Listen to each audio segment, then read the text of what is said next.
Pernah gak sih tuh kalian kayak ngebayangin gitu ya, kalau kalian punya anak, ya keturunan lah istilahnya lah ya, kalian tuh ngarepin apa bagi mereka? Ya mungkin jawaban paling umum ya, kalian mau keturunan kalian itu bisa dibilang makmur gitu ya, nyaman, hidup tenang, ya alamnya masih asri, gitulah ya, bahagia lah istilahnya lah ya. Tapi coba deh kalian lihat dan amati keadaan lingkungan di sekitar kalian. Ternyata setelah dilihat-lihat nih, banyak sekali bentuk pencemaran lingkungan dan kerusakan lingkungan yang kita temui di sekitar kita.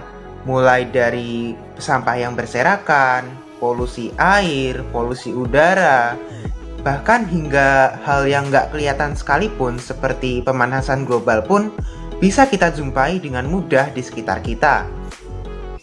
Nah, coba deh kalian bayangin. Kalau alam ini semakin hari semakin rusak, apakah kehidupan anak cucu kita bisa bahagia? Pastinya enggak dong ya. Terus, bagaimana cara kita mengatasi hal ini?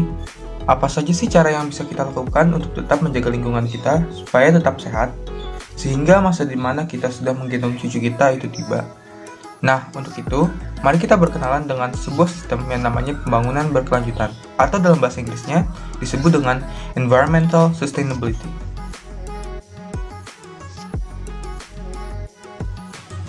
Nah, sebelum kalian mengenal lebih dalam, kalian tuh harus tahu dulu gitu, sebenarnya tuh masalah pembangunan berkelanjutan ini tuh udah menjadi masalah global sejak tahun 1970-an.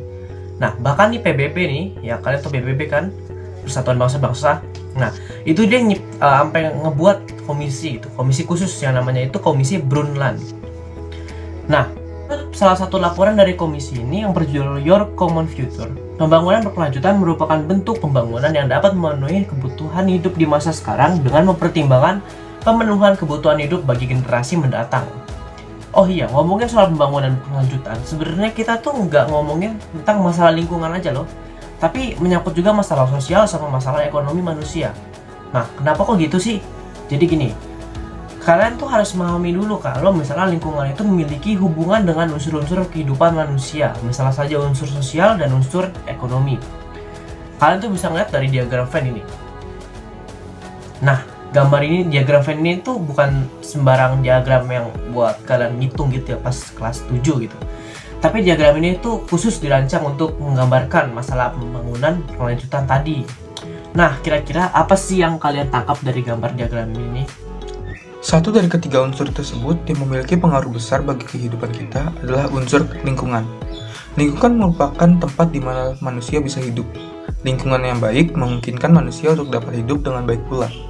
Tapi, kalian sadar nggak sih? Kalau seiring berjalannya waktu, lingkungan di sekitar kita ini perlahan-lahan semakin rusak. Salah satu buktinya adalah 1. Pencemaran yang bisa kita temui di mana-mana dengan mudah. Ada banyak sekali bentuk pencemaran yang dapat kita temui dengan mudah di sekitar kita. Ada pencemaran udara, air, tanah, bahkan ada juga pencemaran cahaya yang muncul karena adanya penggunaan cahaya yang berlebihan oleh manusia. Adanya pencemaran ini tentu tidak akan memberikan dampak yang baik bagi kita dari lingkungan sekitar kita. Coba aja deh kalian bayangin, kalau air di sungai tercemar, yang akan terkena dampaknya itu bukan hanya manusia kan? Karena air sungai yang tercemar ini juga akan memberikan dampak buruk bagi hewan dan tumbuhan di sekitar sungai tersebut. Terus, apa saja sih contoh-contoh penerapan pembangunan berkelanjutan dalam kehidupan kita sehari-hari? Nah, beberapa contoh penerapan pembangunan berkelanjutan dalam kehidupan kita sehari-hari bisa kita lihat melalui beberapa hal nih. Misalnya seperti penggunaan sumber energi yang terbarukan. Contohnya, ketika kalian menggunakan panel surya, kalian akan mengubah energi dari sinar matahari menjadi energi listrik. Oh ya, selain energi sinar matahari, ada juga loh beberapa contoh sumber energi terbarukan yang lainnya. Misalnya seperti air, angin, dan masih banyak lagi. Nah, dengan menggunakan sumber energi yang terbarukan ini nih, kita nggak perlu lagi nih untuk terlalu bergantung pada sumber energi yang nggak terbarukan. Nah, dengan terjaganya atau lestarinya lingkungan di sana, tentu hal ini akan memberikan dampak yang baik bagi lingkungan di sekitarnya. Dan juga memberikan dampak baik bagi organisme-organisme yang hidup di sekitar tempat tersebut. Misalnya bagi manusia, hewan, bahkan tumbuhan. Jangan lupa, penerapan pembangunan berkelanjutan ini juga akan bermanfaat bagi generasi penerus kita di masa depan.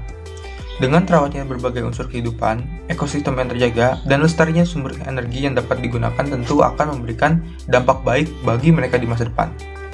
Tidak hanya bagi manusia saja, tetapi bagi hewan-hewan pun dengan terjaganya ekosistem dan habitat asli mereka tentu memungkinkan mereka untuk punah akan semakin sedikit, ya kan? Karena itulah, sudah seharusnya kita menerapkan pembangunan berkelanjutan ini dengan kehidupan kita sehari-hari.